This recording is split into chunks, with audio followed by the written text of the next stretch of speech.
Now here we want to install Windows 2016 server, and we will be installing this as a virtual machine. So in our case, you can use VirtualBox also, or VMware or Hyper-V. In our case, we are using VMware Workstation. So in our case, we are going to say create new virtual machine. That means we want to create the new virtual machine. Now two options are there, typical and custom. When you are a beginner in virtualization, you can use typical. When you are advanced user of virtualization, you can use the custom. In our case, we will be using the typical, and it is recommended also. So we are going to click on next. Now when we are going to click on that, it is going to give us many options.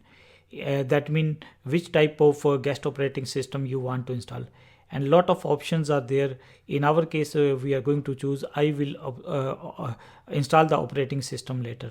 If you are going to choose this or this option, first or second option, it is not going to ask for certain things. So in our case, what we are going to do, we are going to say that we will install the operating system later on. Later on does not mean that we are going to install it after 1 year. Just after 5 minutes we are going to install it.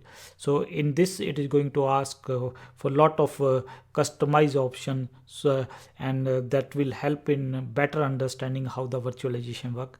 So in our case, we are going to look at how I will install the operating system later on. So we are going to click on next. Now a lot of options are available, which operating system you want, whether Windows 10, 8, 7, even the operating system almost which is more than 20 years old. Those operating system can also be installed. That means in virtualization, you can install any operating system.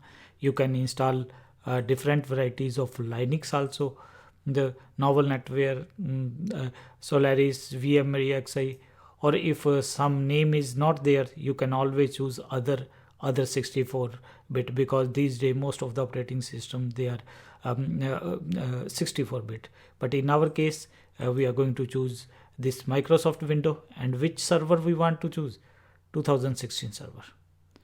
So we are going to say next. Now it is going to ask which name you want to give to. By default, it is giving Windows Servers 2016, and by default it is going to create one directory in C drive.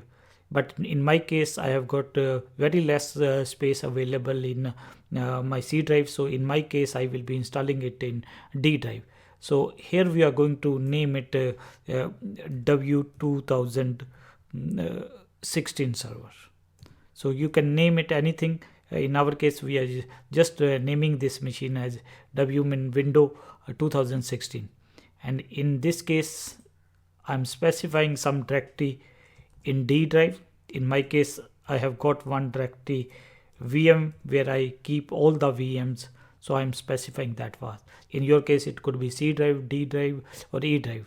Here I'm specifying D drive. So I'm going to say next. Now it is going to ask for the storage. How much storage? I'm giving it 40 GB. 40 GB does not mean that at once it is going to use your 40 GB of a hard disk.